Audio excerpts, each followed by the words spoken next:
this on YouTube because some of them had mentioned if it would be nice if we could live stream it. Just give me a minute.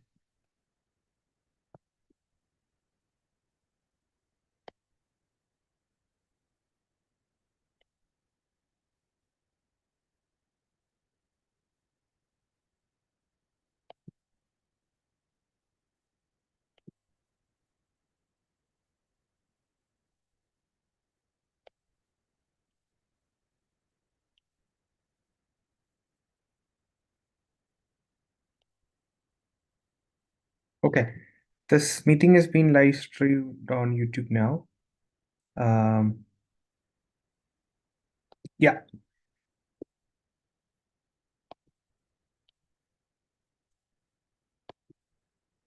all right. So, starting with the session today, we have Deepa, who is one of the co-founders. Some of you might already know her. Then we have Agnes, who is one of the program officers. Ashna, who recently joined us as a program officer. Not recently, it's been 6, 7 months now. She joined as an intern and then, yeah, moved to working with us full time. Sharath, who is one of our first participants from the first climate leadership program and now a project coordinator, and also Sauparna, who is a project coordinator, who is one of the first team members, official team members who had applied and joined us and hasn't left us until now. So happy to see you all here, and then so happy to for this being happening as well. The year 2023 was quite crucial for SUSTERA and its partners, and the kind of impact we could create is what I feel. Uh, I remember the I was checking the first message in our first message from start of 2023, and it was that of a internship call for the marine litter campaign. So the Marine Litter project is one of the biggest projects that Sustera has led this year, which have had a very large impact, especially in terms of the number of volunteers we could mobilize in Trivandrum and across Kerala in creating awareness, collaborating with multiple organizations and agencies, and and it was hell of a journey. I'm sure Ashna and Deepa will be able to tell more about it. But to Deepa Chechi, I mean, you have been behind this. I mean, I know sleepless nights, running behind, being in government offices, being in the corporation again and again and again, meeting people, bringing in volunteers, going and taking sessions in colleges, and a lot more. I mean, a lot of things happened. I'm sure it has changed your life as well in 2023 because so many things happened around just this campaign. And next week, I assume you're going to Rajasthan to present some of these insight at one of the largest conference as well.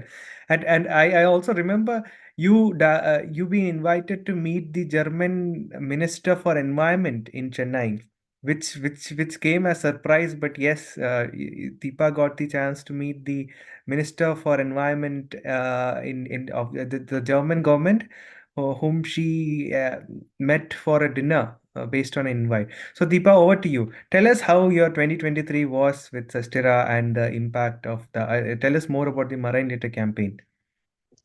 Yeah, so thanks, Sanju, and hello all. Happy to see my team here. We rarely get to see all together, so this is quite a start to the year. And I see that the audience is also majorly of all people I have grown to, see and admire over the years. Most of you are CLP participants, so happy again. I hope the next time we have this kind of very informal fireside chat, you bring a lot of friends too, and also ask your family to sit with you. And yes, those who can, please switch on your cameras. Yeah, so the Sastara story is always interesting. We start with some ideas, some spark, and then get all over the place. That is always when I and Sanju are involved in some work. It is like we start with some vision, and then we are like, a rolling stone. But only thing is, we gather a lot of stuff along the way. Too much stuff, in fact, and we are happy that 2023 has been a milestone year for us. We have been, we have been quite successful in getting to do quite what do you say, different projects, not just the beach cleanup, but right across education, community engagement, awareness, and policy advocacy. But since I'm here to talk about the major marine litter camp that we started, let me stick to that. Yeah, those who could please mute yourselves. Okay, so this Sanju, do give me a timer if I'm, kind of ranting more. Yeah. So 2021, if you all remember, post July, when the post COVID doors were slowly opening, we still had a lot of volunteers. They were wanting to do some activity. And since climate action now is has been our war cry, we thought let's do some fun activity. And in Trivandrum, being a coastal town, beach cleanup is something which we always stumble upon. And interestingly, there was not enough beach cleanups then. That is one point to ponder. That was there was not, but now beach cleanups are happening here and there all time. So 2021 July, we had a decision to conduct a cleanup to bring in more volunteers and then engage them in a small talk surrounding the urgency of scaling up climate action. So we collaborated and brought about different forums, NGOs working in Kerala, in Trivandrum, sorry, cyclists, runners, other civilian NGOs. And then we had a small cleanup planned with a little partaking of experiences. And then maybe Sanjay, if you could show some photo later, if possible, if that is possible now. So we had that climate action now huge banner, which was then and there made by the volunteers. Some artists drew it, and we had that. But during the cleanup, one interesting thing came is that the Shangumuga beach is one prime tourist spot in Trivandrum, and near to that there is a small coastal hamlet called Vettigad, which is also a major faith destination in South Kerala, in South India, Kerala.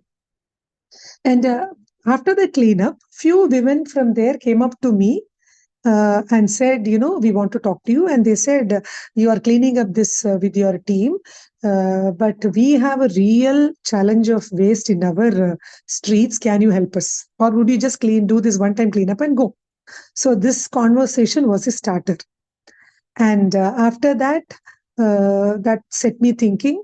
And within a week, I initially went and visited these women. Some of them were vendors in Changamugam. They had homes in Vettigad. And we had few more conversations of what sort of challenge they are having. Yes, they had a huge challenge of managing their wet and solid waste. Of all coastal towns are having that issue even now. But this was a start point of SUSTERA's engagement in coastal waste management, focus on marine litter. And when I met these women, and they said, yes, we have a challenge. And of course, we have a strong religious institution, the church helping us.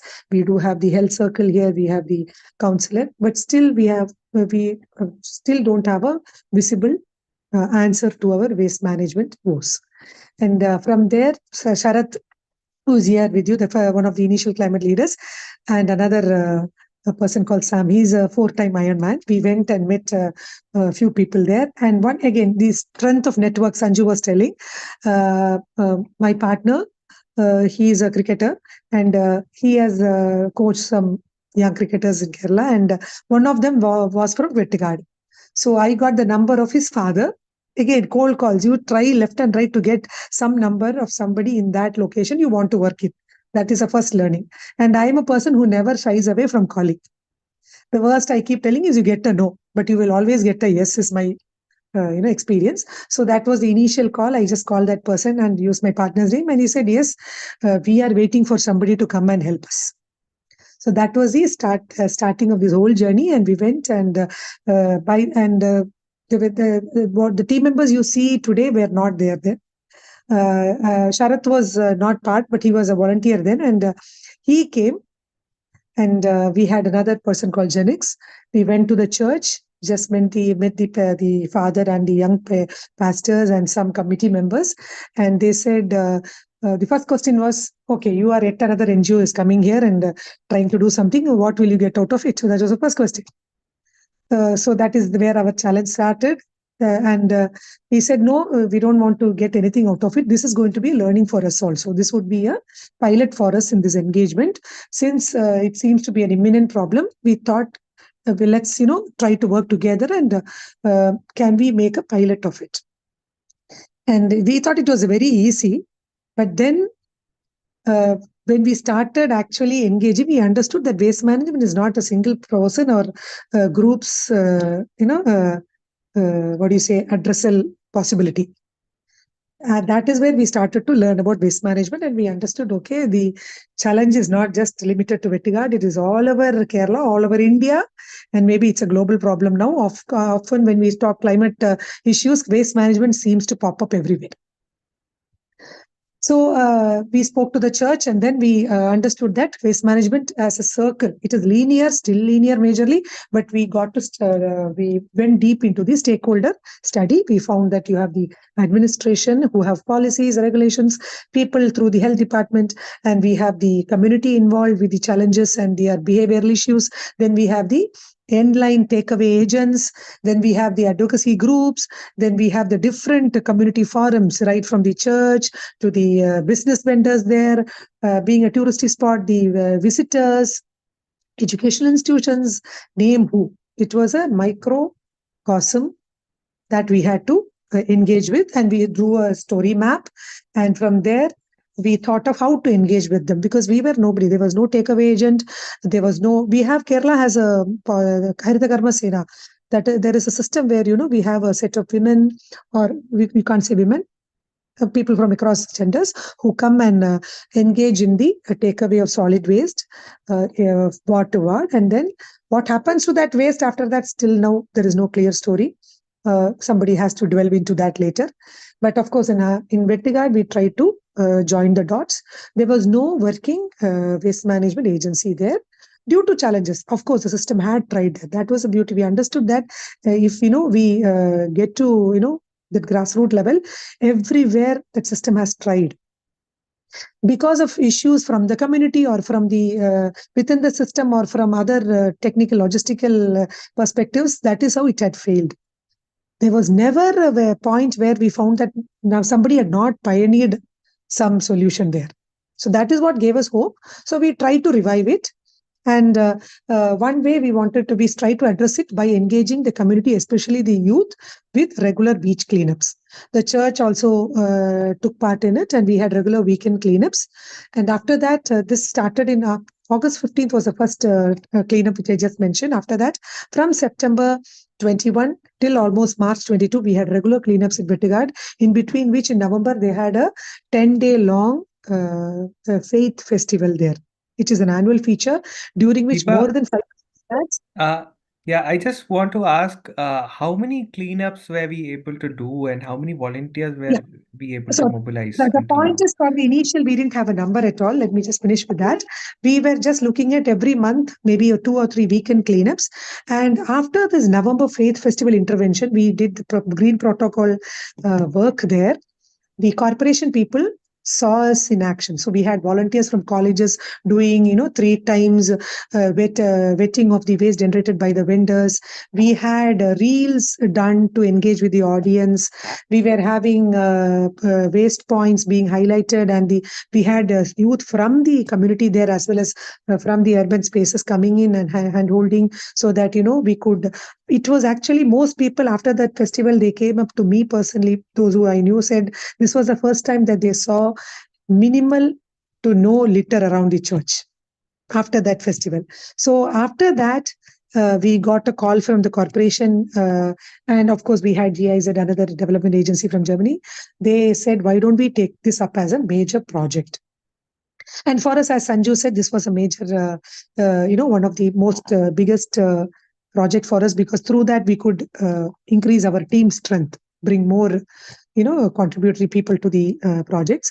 And from there is when we charted this mega awareness campaign along with the Trivandrum Municipal Corporation, the Director of Environment and Climate Change, and community stakeholders.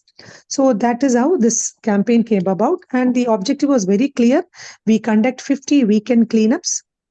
Most of the people would say, why would you want to clean a beach? You clean, people litter, vendor litter, again it's going to be the same story again and again. But for us, that was not the intention. We wanted to show that if we engage persistently, talk to the vendors, talk to at least some repeating tourists, and also engage with local community, there can be some sort of awareness done, some sort of behavioral addressing done, and some pilot done that can be replicate.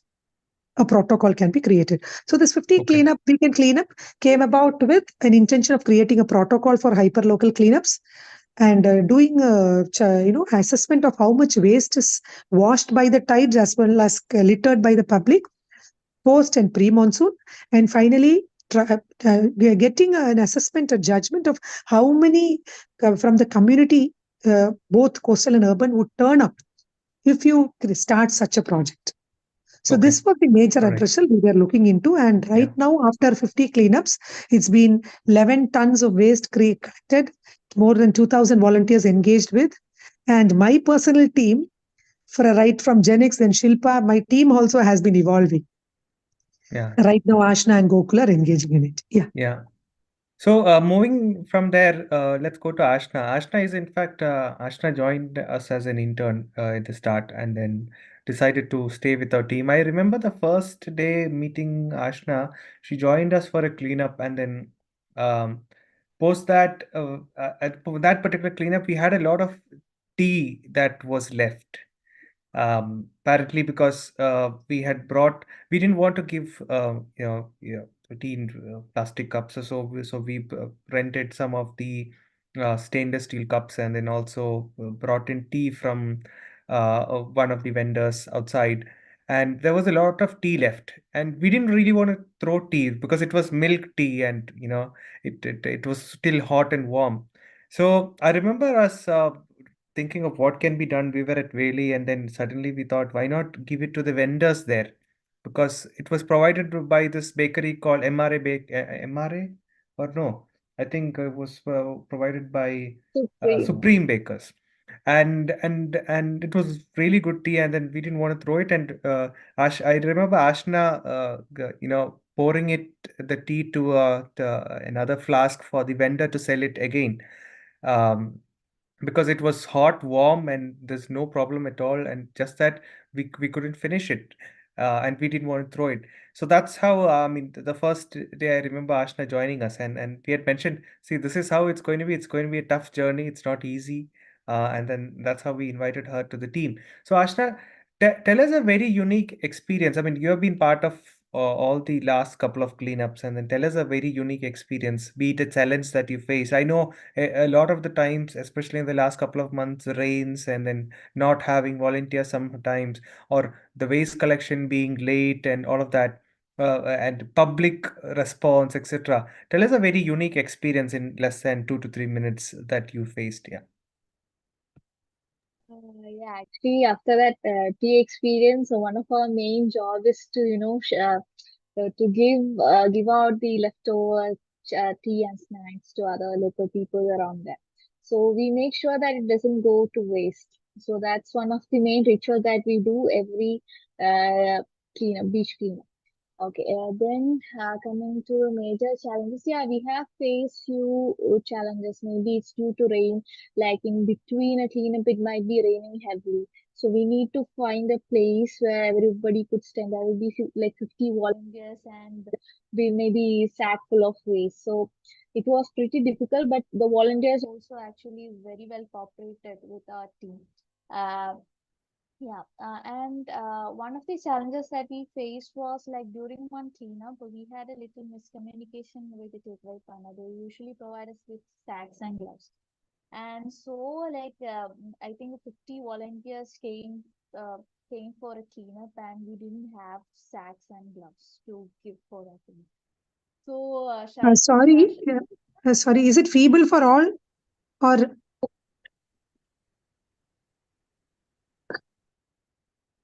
hello? You could be a bit louder. better Okay. now, Ashna? Yeah, continue. Okay, okay. Yeah. So we had a challenge there. So the volunteers came up and we didn't know what to do. So Sharath was also there, and like within a half an hour, it was an early morning cleanup. Like it started at 7. So we went to nearby store or shop and we asked nearby neighbors in the beach for sacks and everything. And somehow we got a medical store that was like 2 to 3 kilometers away. We had the gloves, we somehow got the sacks and all started doing the cleanup. And it was a half an hour late, but anyway we did it, and the cleanup was a successful one. And one other thing is that the major part of this cleanup is the 10-minute pep talk that we give to the volunteers. Like, that's where we create the actual impact. That's where we tell the volunteers why we are doing this cleanup. A bit louder. Okay, I think I will remove the earphones. I think it's stopping with the earphone. 1 second.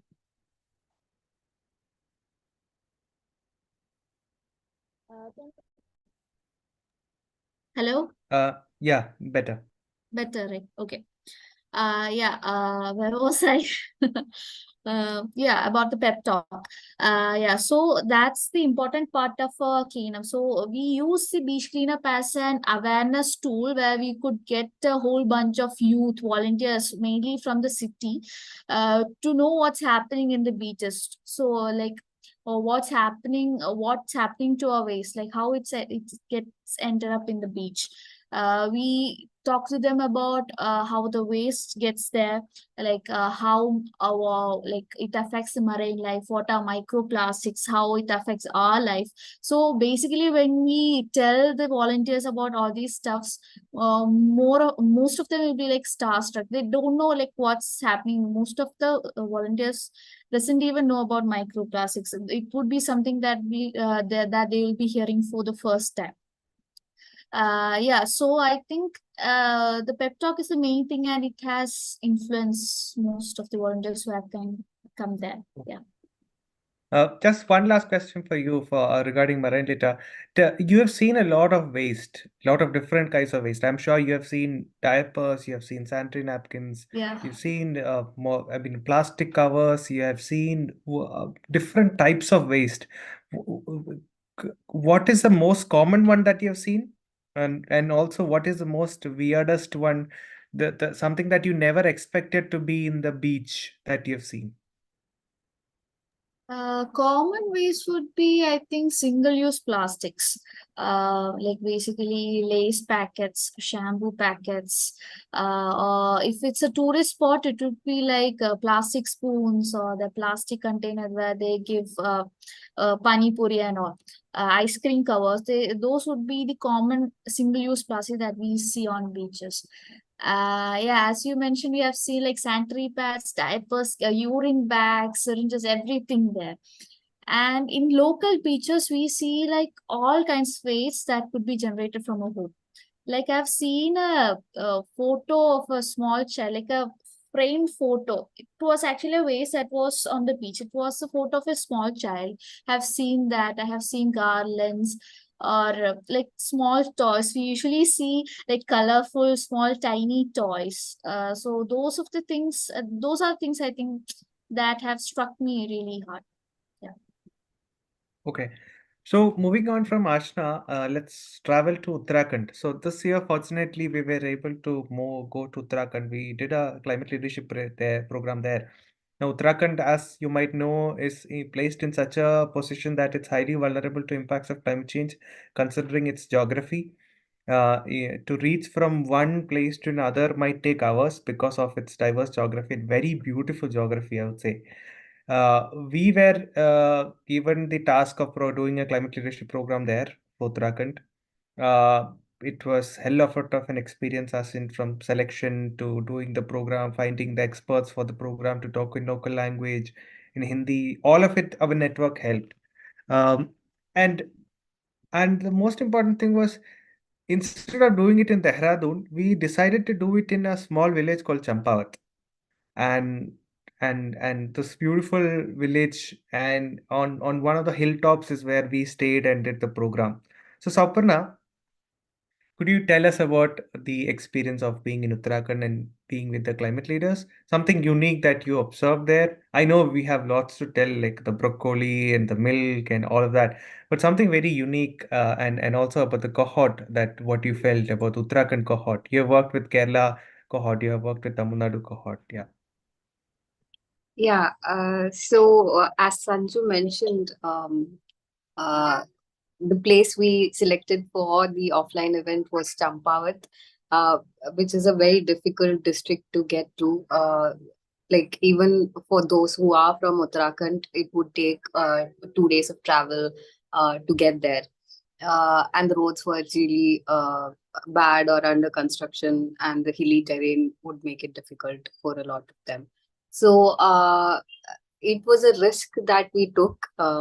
We thought we would go ahead with the decision of hosting it in Champawat. And personally, there are a lot of things that happened in that trip.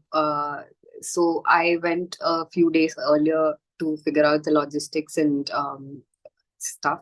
So got to spend some time with those who are running organizations there, especially Ruth, who was running an initiative where she was training Pahadi youth in a different issues that were happening, like waste management or uh, caste-based social justice and other topics. And they were like very passionate. What strikingly what I felt was that uh, those who decided to those who had like built their lives there, those lives were built out of a lot of passion and like real genuine interest in doing some impactful work. So that kind of work we got to see a lot there. And for the climate leaders, definitely, as we imagined, the turnout was like a little lower than how we would have it in other states. But for every participant who tried and made it to Champawat, it was a very unique experience even for them. Uh, those most of them had not visited Champawat previously because there is no reason for you to travel to Champawat even if you are in Uttarakhand. So that was a very different and unique journey for even them. And then we hosted the event in a very small cottage, which we had to walk a lot to the top of a mountain. And so that journey and having the event there uh, made the uh, uh, program more wholesome, and it put a lot of perspective in the climate leadership program. And we had the support of Kamal Murari, who is the head of climate studies in this. He was heading the program, and he was the local contact that we had. He is actually from Champawat, so he was able to guide us through the program and the logistics there. So yeah, that's the thing about Champawat. And in Uttarakhand, I've been part of hosting CLPs, and one of the major aspect where we interfere is to identify the youngsters, see the right amount of passion, right amount of work that they've done, and find a good mix of all of that, and maybe a little bit of understanding, so that we would be able to also uh, start from a common point for everyone. So for Uttarakhand as well, this was the like thread that we had in mind in terms of selection. And we now have like an amazing network in Uttarakhand as well. We can always just yesterday, I had someone message me from the Uttarakhand cohort saying that they would like to work on something. They're good at documentation and photography. So they were asking how they could take it forward. So, Right. like, that was a major a step for SUSTERA as well, to have scaled up to a different terrain, a Yeah. new geography altogether. So, yeah. So So, many. Yeah. pausing it there, now one of our aspirations is to certainly scale such a program to every state now. What is unique about CLP is that we do it in the local language, and for the bring in experts from the local area itself. Now, doing Tamil Nadu and Kerala, Kerala was the easiest because we are all from Kerala, and but again, it evolved over the years. Tamil Nadu was a bit difficult, but certainly considering that Poleg in Nanbargal, the amazing network partner that we have, has been helping us and do this. Now, what do you think would be our biggest challenge when we scale up to other states, considering that the core team who knows how to run this program is from Kerala? Definitely someone who know the logistic or and there is also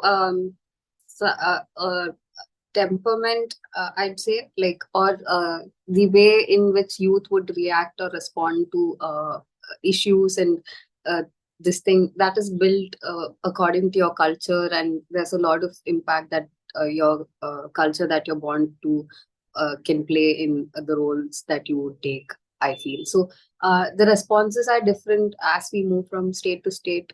They differ a lot. The dynamics differ a lot. So even for Kerala, we have a different approach of hosting all of the Kerala participants. In Tamil Nadu, it's a different scene altogether. So in every state, understanding that spirit and the issues that youngsters can be passionate about can widely differ uh, depending on the geography and things that you have seen growing up.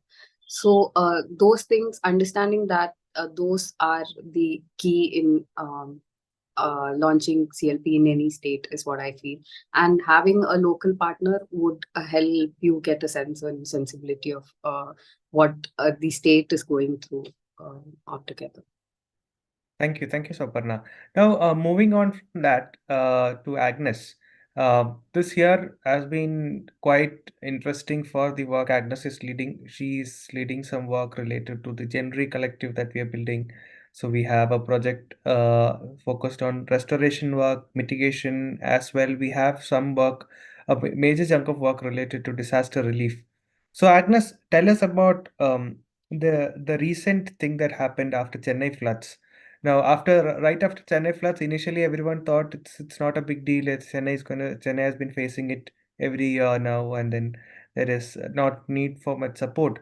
But when we worked closely with our climate leaders, and then there was so much of requests coming from Tamil Nadu that there is relief required, and then there is support required, and and one challenge that I saw that has occurred is that unlike the past, people have got used to news of floods, especially people who are not suffering. And we felt that despite having sent across requests for support, not many people really responded, unlike the 2018 Kerala floods or the floods that happened in the past. It has become a new normal. And I do see a threat there, as in it shouldn't become a new normal because we should be able to support people impacted by disasters when required. So, Agnes, tell us your experience of the Chennai floods relief collection as part of the January project. Yeah,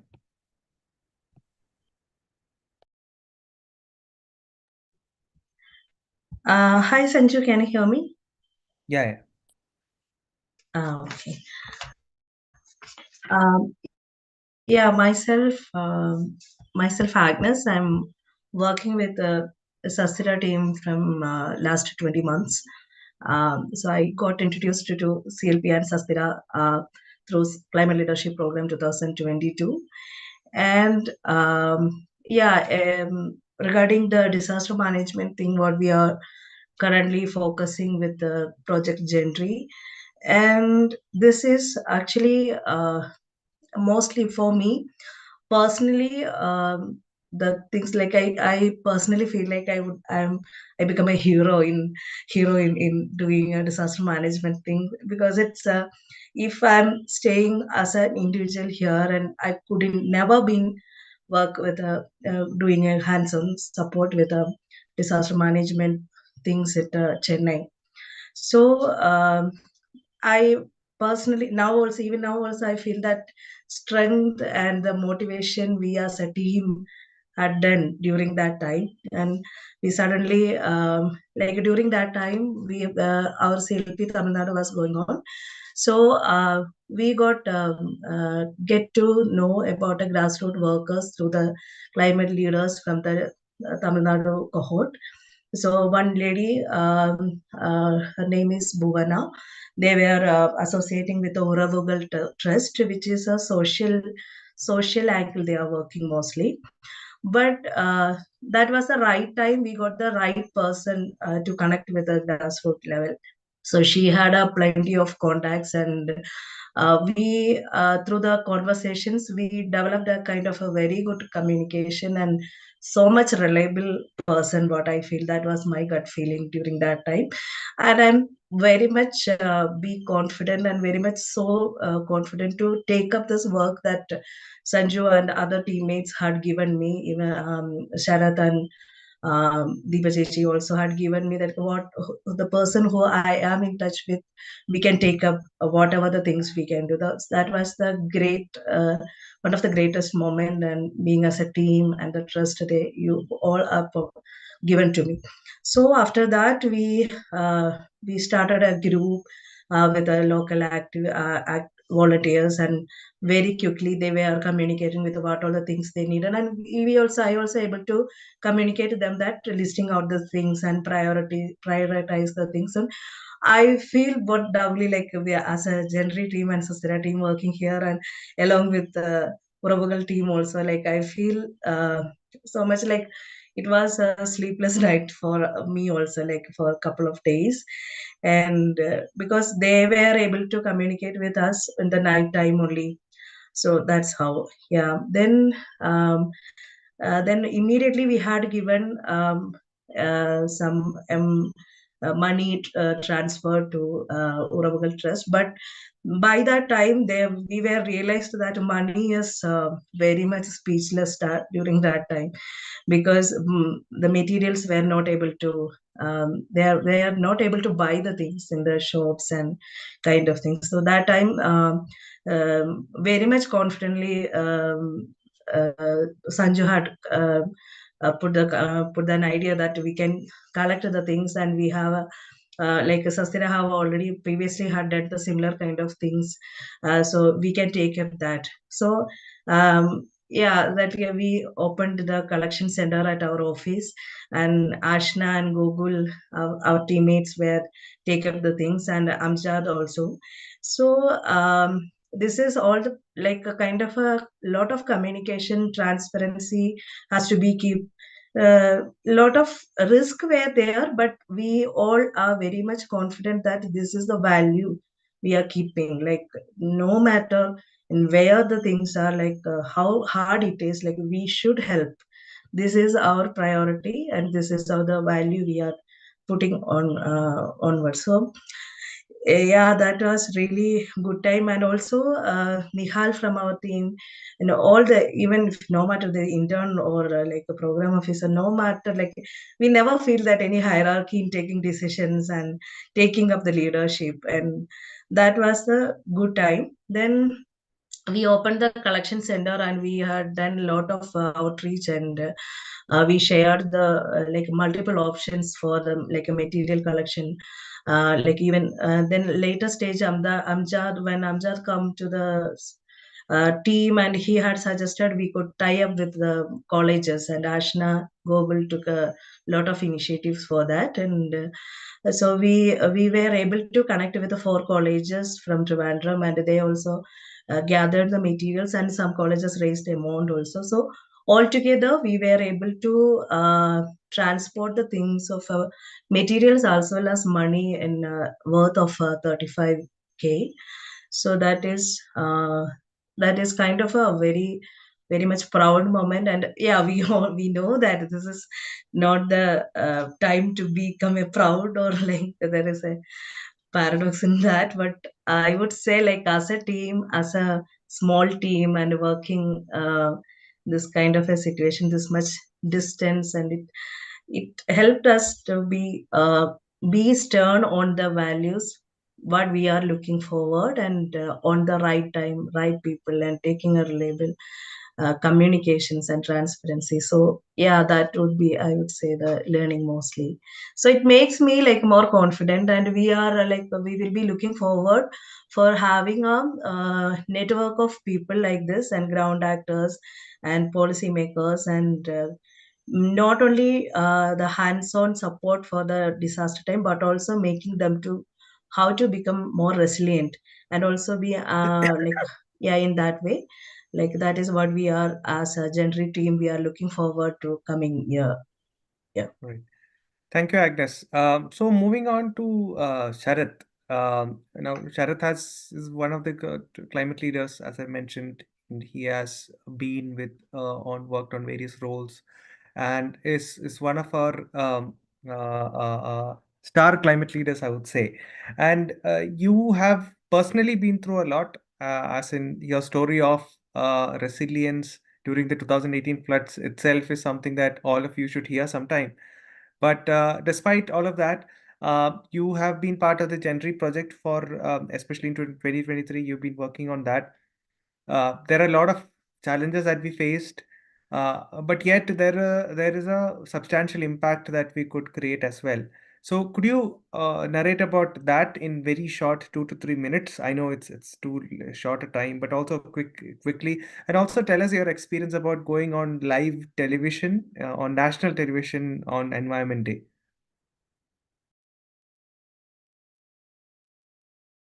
You're on mute. We still can't hear you.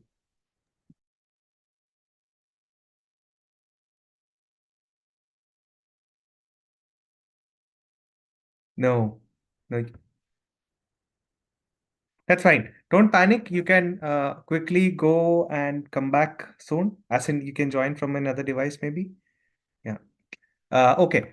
Moving on to Deepa. One of the biggest programs, I mean, among most of we have done a lot of work in 2023. I mean, I have listed it, and there are like at least 28 different types of work that we have done in 2023, but we can't cover all, but at least some of it. Two of the very interesting events was one of the Rooting for Resilience event, where we launched the book of top 15 solutions for climate resilience in Kerala, and also the mental health and climate change conference.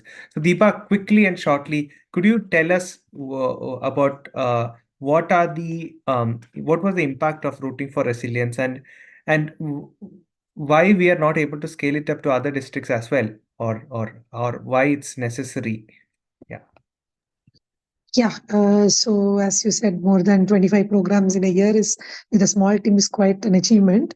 And coming back to Rooting for Resilience and the mental health focus seminar, which we did back to back within a week, those were two milestone projects as far as our team is concerned, because it was connecting few, across few areas of focus like education, collaboration, youth motivation, and system engagement.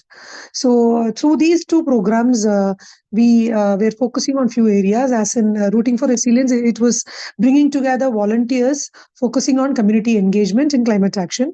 Under the mental health conference, it was about focus on mental health post disasters. And again, Rooting for Resilience was a one-day program in Trivandrum, which focused on bringing together aspiring, youth who wanted to engage in climate action in whatever way they could. And for that, we had a very interesting day planned. We had Dr. Venu and Sharda, who are the Chief Secretary and the Additional Chief Secretary, come in and motivate the youth, as well as we had very, very passionate, at the same time professionally engaged youth from across sectors come and speak into key roundtables addressing systemic issues. And we also had the audience to take part in the finishing day event of ideating around the core waste management issues in a hyperlocal location. So it was a packed day, but the impact of that was that after that we got a lot many calls, be it for interning, or for working with their colleges. And one interesting thing is, Ashna and Gokul would know, after that we had this huge Keralium program in Trivandrum, and every day I ventured out, I would have youth coming up to me telling, "Madam, I met you that day in Rooting for Resilience." So is there any other work going on like that? So this is something which I carry close to my heart, because I, as a person, look at connecting youth education with the gender lens. and finally getting them to partake in community activities leading to climate action. So this is something which is very, which makes me happy amongst all these bleak scenarios. When youth come up to me telling, people identifying us working in the climate scene is a rarity. I mean, you would look at celebrities and go and talk to them, but when people come up to you and tell you are from SUSTERA, right? I mean, Ashna, anyone here would know that it's not just me. All of them would say, tell this similarly. Like they will come up and tell you are SUSTERA or SUSTERA, however they pronounce it. They will come, you are from SUSTERA, right? So what is happening now? So that is one key takeaway that I feel is, very important. That gives us hope. And likewise, in the after the mental health seminar, one key takeaway was that we were able to pilot and put across a very successful public-private collaboration. The roundtable saw the assistant collector, Dr. Abhilash, a scientist in the atmospheric sciences from QSAT. We had grassroots activists and practitioners like Shama Prabha from the LGBTQIA forum. We had other, research and academia people coming and sharing experiences related to mental health post-disaster in one dais. So that was one key achievement where we saw that if it is an important addressal and if we do it in a very logical, rational way, definitely the system will work. We will have both public and private, people from both society and science come and address it. All want a solution here. Everyone knows that this is a pressing issue. Everyone wants to address it because, like it or not, nobody is immune from climate change issues. And the Kerala flood was a prime example of that. Nobody is spared. So everyone wants to talk, and we just need forums and facilitating agencies to make it happen. So SUSTERA, from SUSTERA, we are happy and grateful that we are able to create such facilitative programs. So both Rooting for Resilience and Mental Health Seminar, I would say, are such tweaking, forums and programs that bring in both youth into the space of volunteering and action, as well as create an example of public-private collaboration. Now, the challenge in scaling up this would be, majorly, one would be we need funds to have such programs conducted, which is the biggest truth. And then we need more resources, as in team members, and when you go to other states, we'll need support in identifying resource persons. We would need collaborative support. We would need the hall, as in logistical, real-time logistical support. Just like Sampurna was talking for climate leadership program, the real-time challenges are more. From SUSTERA's perspective, over the 7 years, we have a lot of strength in terms of networking, in terms of organizational capacity, and the passion to drive through. But that doesn't alone help. We need a lot of support in terms of resources, be it fund and people or places. Yeah. Right. Moving on to Sharath. The same Audible question. now? Yes. Okay. So I would like to start with the same answer to the question. So it was like I got an opportunity to show my face on TV, and two climate experts were there. So Veena Mardur and Sajeev sir from KFRI. So I never knew that was a live show, and they invited. And Deepa Chechi was supposed to go, and on behalf of her, I went. And we were discussing about all those June 5 that Environment Day thing, and everybody was talking about how impactful human activities are, like that. So Anger asked me a simple question, seeing all these activities, working with the youth, working with the young generation, are you hopeful or hopeless about this generation? So that was a really striking question, and I replied with a simple experience which I had with few kids from the coastal community, coastal schools, which we were doing beach cleanups, planting drives, something like that. So we could see the enthusiasm in the kids who are happily participating that event without knowing the complex climate science or technical CO2 emission, blah blah, nothing. So they were involving into that activity as a day, at their habit or some daily life thing. So we were planting trees, and those kids were very very much energetic to plant those trees, and we were talking in their like language, okay, how to take care of the plants, how to take the plastic from the beach, how the behavior should be changed. And those students are like, kids are like innocent, and these ideas will be stuck in their mind till their, what to say, which we never got. So we were always behind the books, and we never got the real time experience what's happening in the climate thing. So also one of our discussions happened, maybe Sanju was also there, somebody told that some analogy about sowing the seeds. So if we are trying to sow seeds, like 100 seeds were thrown, maybe 100 won't survive. Maybe out of that, when 10 or 15 or 20 will be survived, and that will be beautiful to see. So this is the scenario of what we are doing, like projects and all. Like we will be doing to the talking to a multiple people, like a huge crowd of people, those who don't believe in climate change and those who really want to participate in climate actions. So these results will we cannot see the results like the next day. So it will take time, and it's that's the learning I got. And talking about Genry project, so Genry project is particularly like about a participatory in nature, and it's about creating climate financing aspect of what SUSTERA is talking about.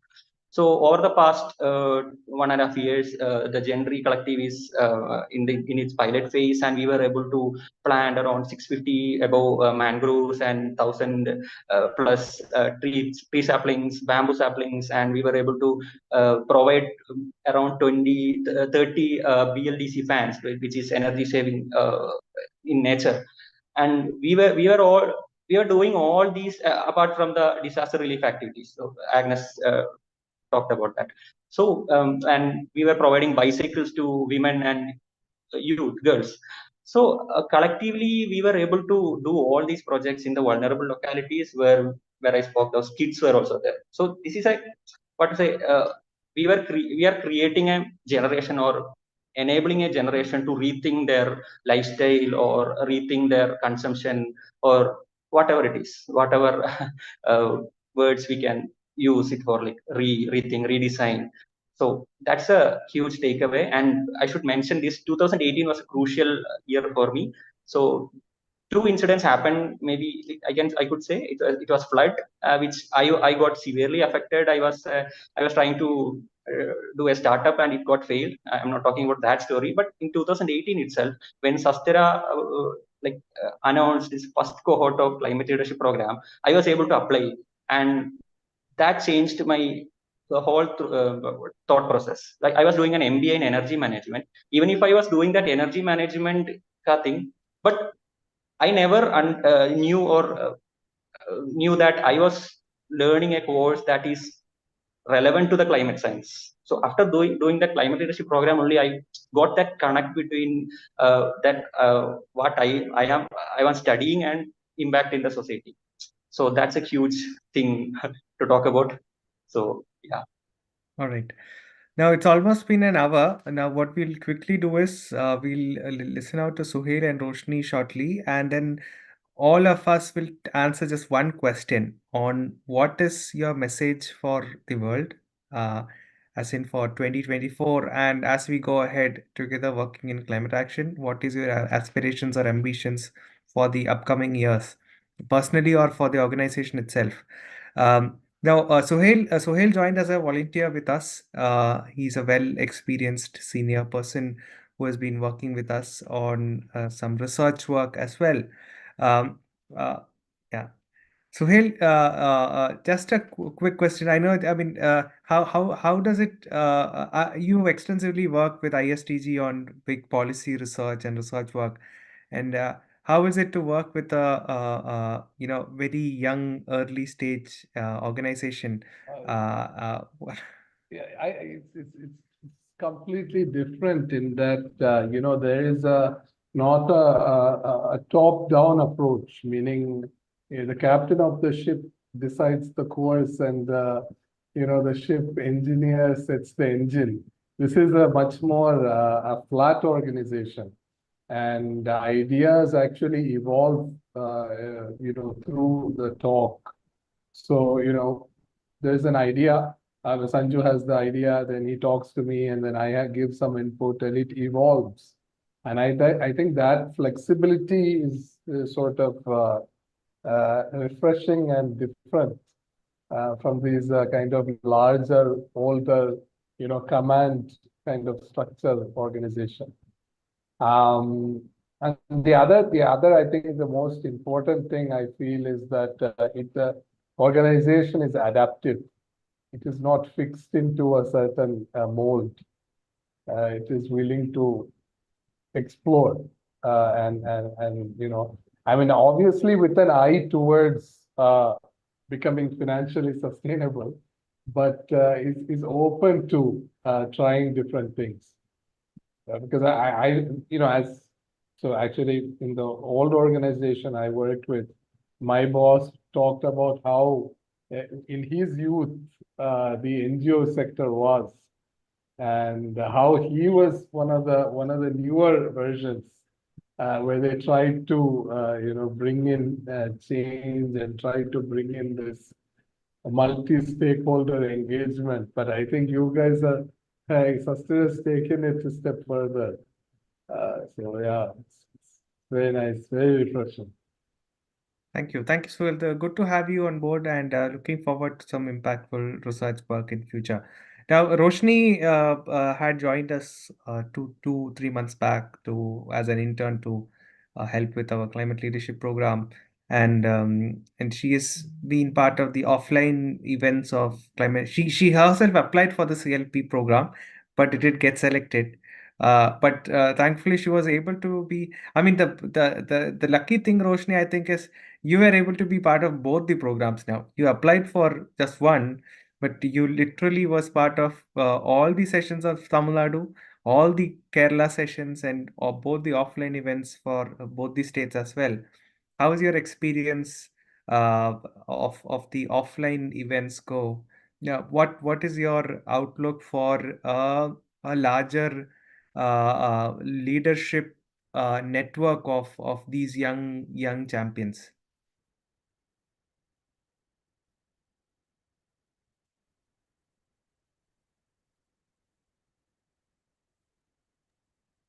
Unmute, Roshni, unmute yourself.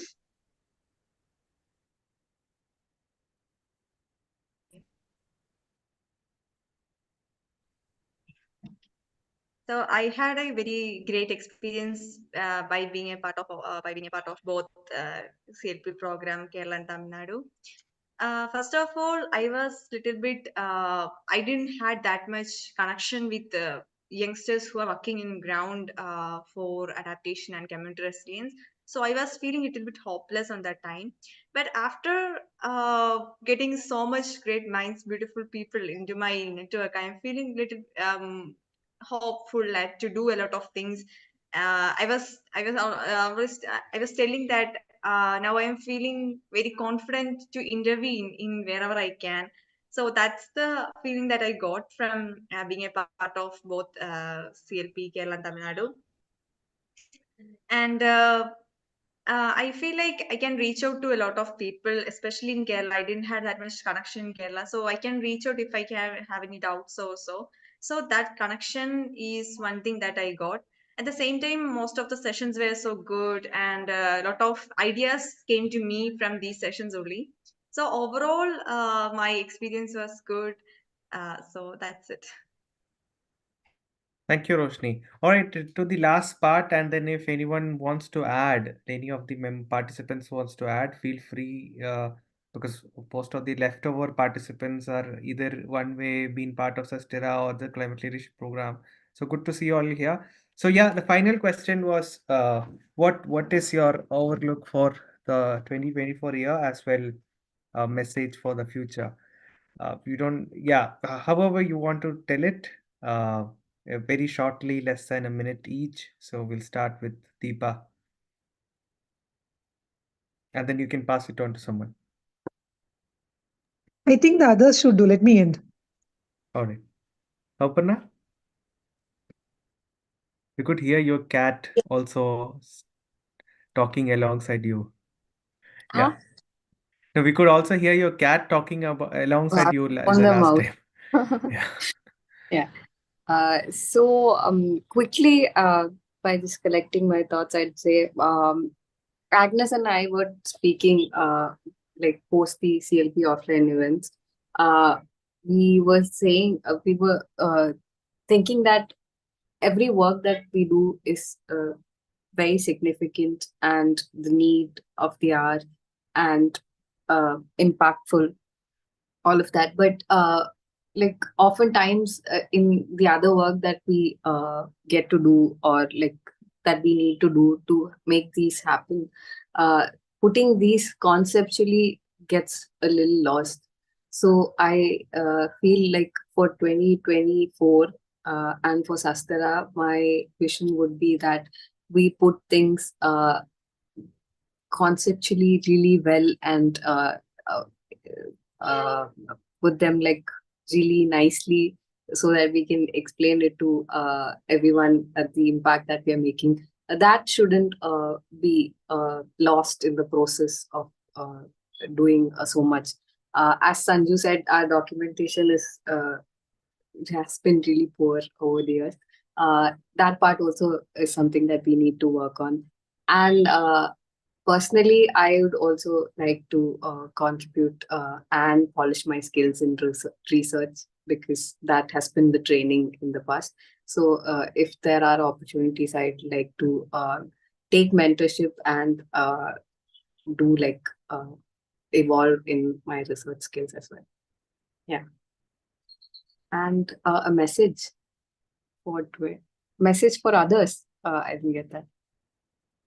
Yeah, as a message for youngsters out Uh, there looking for working in the sector or in general. Just adding to what Roshni said, there's no need to be hopeless. Like there are so many people who are so passionate and who are looking to work, and there are people who apply every year, and maybe with when there are better applications, they are not selected, but they continuously come back and apply, and they take this opportunity, they network, and there is so much that you can do, and this anxiety is shared, and there are people who you can talk to and work with, and like create amazing work.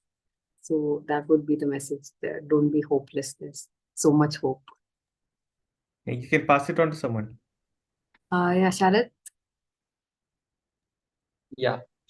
So past few months, I have been closely working with some corporate entities and small businesses. In the coming years, everybody has a role in this climate action. It's not confined to any corporate CSR or some NGO or somebody else. So it's a collaborative effort. That's what we do in Genry too. So when we are selecting a project location, we'll be collaborating with the local government or that environmentalist there, or whoever like stakeholders. We find that's the success of Genry, collaborative effort. So I would like to make more collaborations in the coming year, in bringing together the government agencies or other stakeholders, politicians or governance policymakers, and the youth, along with the youth and other NGOs, and collaboratively. So that's what I'll be looking forward for 2024, like this year. And the message is like everybody has a role in climate action. It's not a buzzword or anything. A small act can change the world. So that's it. So I'll pass on to Ashna. Hi. My vision for 2024 is that, like, while working with youth, I understood that they have that passion to know about these things, but there's nobody to teach them, or they don't hear anything about climate change or what's happening around us.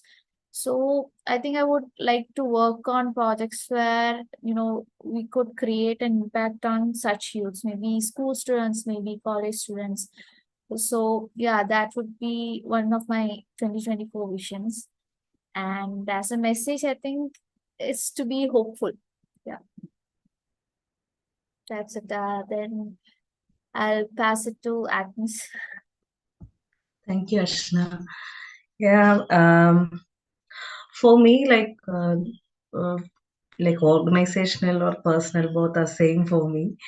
Like I always feel that I'm collaborating with Sustera, not working in Sustera. And like whatever be the skills, innovations, and all, always there is a space for a discussion. There is always a space for a dialogue. So that is what so that I didn't feel that a personal life and a professional life something is different. So for me, it's both are the methods and everything mostly connected with the flow together. So what my aspiration for 2024 is like learn and explore more my knowledge more on climate action, which specifically on just and gender based. So like what I wish for me, like doing some research works, like as Sauban also we both discussed some collaborative works together as a research perspective, and so at least two papers should be published in Sustera's work as like how the climate gender and just based climate action in mostly in based on Kerala. So that is what is my aspiration. And for for the message, I would say like for youngsters, be in a network, and climate action not an action of an individual. Like yeah, there are a lot of initiatives that a person can do, but it would be better if we are in a network and be a collective action, and also be in a finding out a innovative and ecocentric solutions for climate actions. And so be innovative and use our privileges for innovate some ideas, and um, mostly in like it should be in an ecocentric perspective, not a human centric perspective. And one more thing, and also like develop a philosophy in a climate action, like so it would make you more hopeful and be sustained in the climate action. Yeah, that would be my all from my side. Yeah, then Devaseji. No, I would say Sanju. All right. We're going in the opposite direction. I'll finish. Yeah, all right. Then we have Suhail and Roshni as well, and then we'll go to Deepachichi in the end. All right. So for me, as a large long-term ambition, one, certainly enjoy the work that we do, because that is one thing that is based on Epicurean philosophy. Everything eventually is about, are we going to be happy doing this? So do the work that brings you happiness is one major aspect for this year and upcoming years. And similarly, I have this thing of pushing limits, which I do, and also make you push limits, which again has to be an interesting and learning experience altogether. And finally, for this year, the main aspiration is to train more youngsters, and we can't like wait for 5 years for the organization to grow big and then train people. We have to increase, scale up the reach of our work, and the academy and the work of the academy is going to help with that, is what I feel. And finally, as a message to people, I mean, to youngsters, there is so much amazing work happening across. So keep skilling up yourself, keep learning more, reading more, writing more. Most importantly, writing more. Like one of the biggest challenges of our team is we do a lot of work, not even personally, neither as an organization, we don't write about it. I have started to, and we want everyone, even the participants who are listening, to write more. Yeah, I'll pass it on to Suhail if you have a message.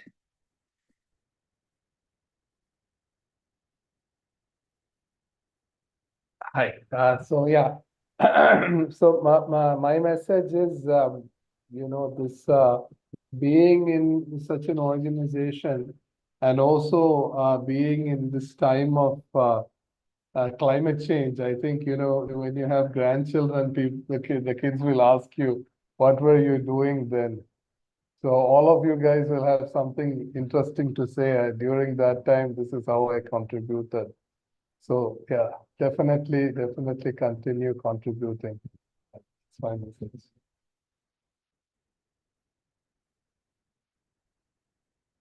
Yeah, over to Roshni is not there. So Deepa? No, Roshni is not there. Okay. So it's me. For SUSTERA, yeah, most of the points have been taken. For SUSTERA, I envision this year as creating the second round of fundraising leaders.